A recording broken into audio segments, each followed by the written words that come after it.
ETF index mutual funds నేర్చుకుని stock మార్కెట్లో రాణించాలనుకుంటున్నారా? వెంటనే ఈ నెంబర్కి కాల్ చేయండి. నమస్తే, వెల్కమ్ టు సుమన్ టీ. ప్రస్తుతం మనతో పాటు ఉన్నారు ఫ్యామిలీ కౌన్సిలర్ రజనీ రమ గారు. మేడంతో మాట్లాడదాం. నమస్తే మ్యామ్. నమస్తే నవీన. మ్యామ్, ఇప్పుడు లేడీస్ కి 50 ఇయర్స్ పైబడిన తర్వాత అంటే రొమాన్స్ మీద వాళ్ళకి ఇంట్రెస్ట్ తగ్గడం వల్లే మొగుళ్ళు వేరే వాళ్ళని చూడడానికి ఇంట్రెస్ట్ చూపిస్తున్నారు అనేది ఒక కారణంగా కనిపిస్తుంది.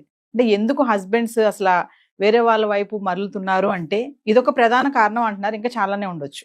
అంటే ఇది ఒక మెయిన్ రీజన్ అంటే ఏం చెప్తారు మీరు? అట్లా లేకపోయినా వెళ్తున్నారుగా, అట్లా లేకపోయినా వెళ్తున్నారు, వెళ్ళని వాళ్ళు ఉన్నారు. మరి మీరు చెప్పారు 50 క్రాస్ అయిన లేడీస్ కూడా వేరే విధంగా వెళ్తున్నారుగా.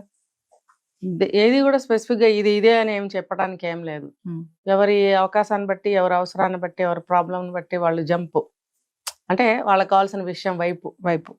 అయితే మీరు అడిగారు కదా ఈ క్వశ్చన్, వీళ్ళు ఎక్కువ ఎలా ఉంటాయంటే కొంచెం హెల్త్ ఇష్యూస్ ఉన్న వాళ్ళల్లో కానీ, ఎక్కువ పూజలని అదని ఇదని తిరిగే వాళ్ళల్లో కానీ ఇంట్రెస్ట్లు తక్కువ ఉంటాయి. ఇప్పుడు 50 ఇయర్స్కే అన్నీ తగ్గిపోవాలి, ఆగిపోవాలి అనేది ఎక్కడా లేదు. అది వాళ్ళ బాడీ కండిషన్ బట్టి, హార్మోనల్ అక్కడ వాళ్ళ బ్యాలెన్స్ని బట్టి ఉంటుంది.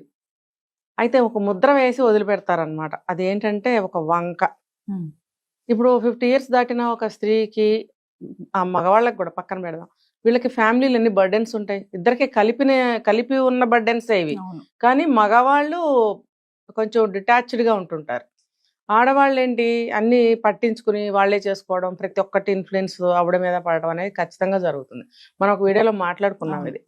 ఇప్పుడు అల్లుడే రావచ్చు, కొత్తగా కోడలే రావచ్చు, ఇంట్లో మనవాళ్ళు ఉండొచ్చు, చుట్టాలు వచ్చే వాళ్ళు ఉండొచ్చు. వీళ్ళు ఇవన్నీ చూసుకోవడంతో ఆవిడ ఇంట్లో పని కానీ, ఇంట్లో పని అమ్మాయి వస్తే పని మనిషి విషయం కానీ, ఇంకా ఏదైనా సరే A to Z అనేది ఆడవాళ్ళు చూసుకునే విషయాలు ఇవన్నీ కూడా.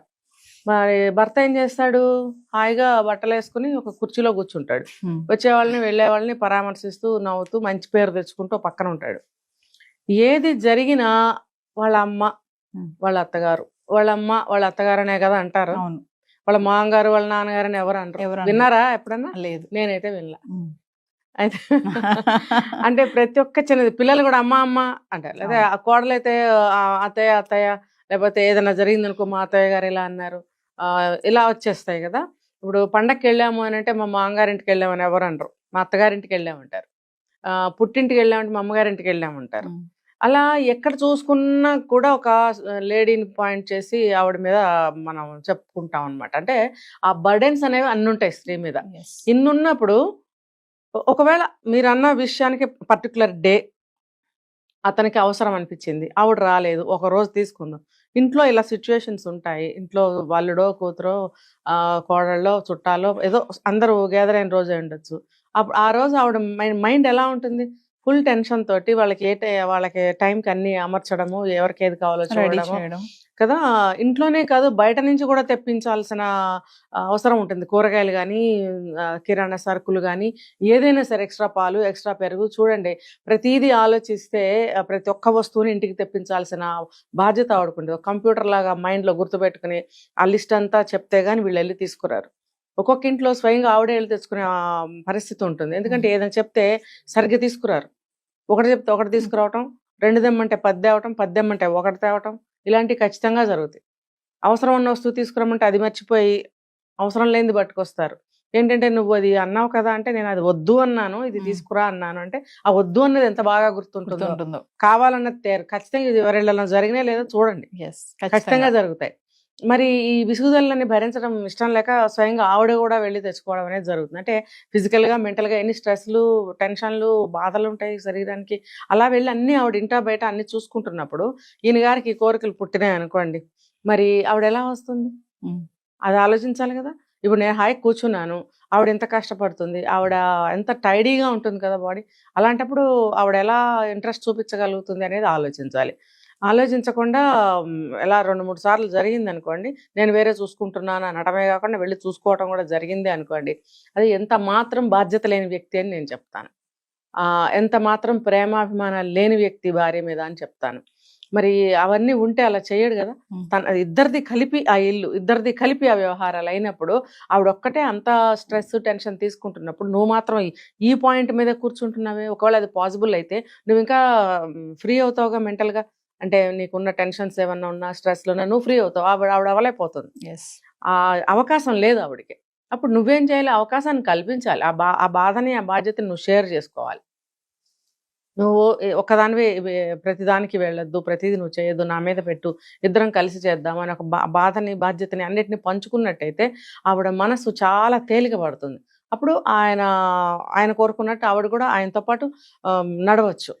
అలా లేనప్పుడు ఇదిగో ఇలాగే ఉంటుంది మీరు అడిగినట్టు. అంటే కొన్నాళ్ళ తర్వాత భర్తలకి భార్యలు నచ్చటం లేదనేది కూడా ఒక టాక్ ఉంది. అవును, మరి ఎలా నచ్చుతారు? ఇప్పుడేమో సినిమాలు బాగుంటాయి, ఇంట్లోకి వచ్చి చూస్తే భార్యలు పాత బట్టలు వేసుకుని పనులు చేస్తూ మిక్సీలు వేసుకుంటూ పని మనిషి రాకపోతే గిన్నెలు తోముకుంటూ ఇల్లు ఊడ్చుకుంటూ, ఇంట్లో మనవరాళ్ళు ఉంటే చెత్త చేస్తారు, ఇల్లంతా అదంతా ఊడ్చుకోవడము.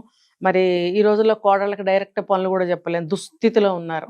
మరి ఆ కోడలకి పని చెప్పలేక, 4 రోజుల కోసం వచ్చిన కూతురికి పని చెప్పలేక ఆవిడే పని చేసుకుంటుంటే నువ్వు మాత్రం లుంగి కట్టుకుని అక్కడ కూర్చుంటావే. బాధ ఎవరికే ఉంది ఎక్కువ? నువ్వు ఎందుకు వెళ్ళిపోవాలి? ఇదంతా కళ్ళతో చూడట్లేదా? నువ్వు చూస్తున్నప్పుడు ఆ బాధని, అంటే నిన్ను చీపురు పట్టుకుని ఊడమని నేను చెప్పట్లా, నువ్వు ఆ కోరికను వ్యక్తం చేయకుండా నువ్వు రా అని ప్రెషర్ పెట్టకుండా ఉంటే ఆవిడకి అదే 10,000. ఆవిడ ఆ పని భారం తగ్గిన తర్వాత నువ్వు రిలాక్సేషన్గా 4 మాటలు మాట్లాడి కాసేపు కూర్చోవా అని నువ్వు అనగలిగితే, అంటావా ఎప్పుడన్నా? అనవు. పిల్లలతో ఎప్పుడు చూసినా పిల్లలతో ఏమంటారు, ఒక వర్డ్ అంటారు, ఈదుతూ ఉంటుంది, ఎప్పుడు చూసినా జిడ్డు మొహం వేసుకుని. అంటే నీకు అన్ని బాధ్యతలు, అంతమంది మెంబర్స్ ఇంట్లో ఉన్నప్పుడు జిడ్డు మొహం వేసుకుని ఉండకుండా ఎలా తయారవుతారు? నువ్వేమో టీవీలు చూడటమో సినిమాలు చూడటమో లేకపోతే కావాల్సింది చూసుకుంటుంటావు నువ్వు. అవి చూసి రాజును చూసిన కళ్ళతో మొగుడిని చూస్తే మొట్టాలనిపిస్తుందంట. అలా నువ్వు అవన్నీ చూస్తే భార్య నీకు అలా కనిపిస్తుంది. గడిచిన జీవితం అంతా కూడా ఆవిడ ఎలా గడిపింది, ఎన్ని పని పాటలతోటి అలసిపోతుంది ఇంకా కూడా ఇప్పుడు కూడా. అలాంటప్పుడు నీ బాధ్యత ఏంటి, నీ రోల్ ఏంటి, అది మర్చిపోయి నువ్వు ఇది ఎలా అంటావు? ఇది నీకు అది ఒకవేళ పాసిబుల్ చేసుకోవాలనుకుంటే ఆవిడని సరిగ్గా నీ మార్గంలోకి తెచ్చుకో, ప్రేమించు, ఆవిడకి సేద తీర్చు, ఒక ప్రైవసీ కల్పించు. చూడండి, ముందుగానే వెళ్ళి హాయిగా నిద్రపోతారు వాళ్ళు. వీళ్ళు ఏ పనిలో చూసుకుని అర్ధరాత్రి 11-12 గంటలకి వేసుకొని కదా, ఆ టైంకి 12 గంటలకో 11 గంటలకో వస్తారనుకోండి, అతనికి ఒక నిద్ర అయిపోతుంది. నిద్ర అయిపోయినప్పుడు ఏమనిపిస్తుంది, ఇప్పుడు వచ్చింది కదా, ఇప్పుడు ఈ పని మొదలు పెడదాం అనుకుంటారు, సహజంగా అనుకుంటారు.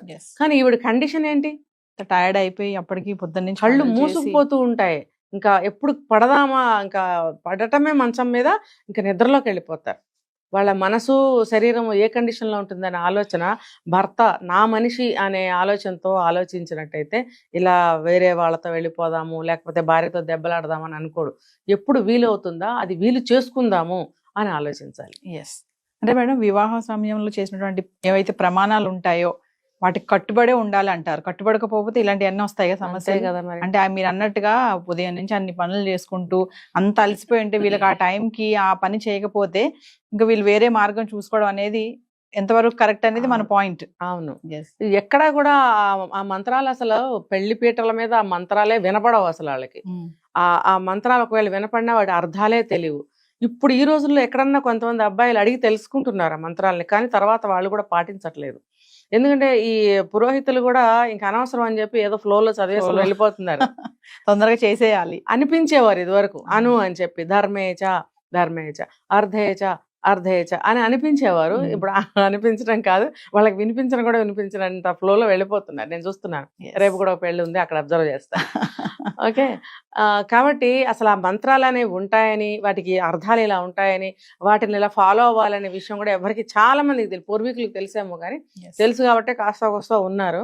ఇప్పుడు వాళ్ళకి అసలు ఎవరికి ఇప్పుడేంటి కొంత కింద పాత అంటే ఈ జనరేషన్కి ముందు జనరేషన్ వాళ్ళు కూడా తెలియదనే చెప్పాలి. తెలిస్తే మరి నడివేసి వచ్చినా కూడా 60-70 ఏళ్ళు వచ్చినా కూడా గొడవలు ఎందుకు అవుతున్నాయి? తెలియక జరుగుతున్నాయి. తెలుసుకుని కూడా ఇవన్నీ ట్రాష్ అంటారు. అప్పుడు అనుభవించాలి. Thank you.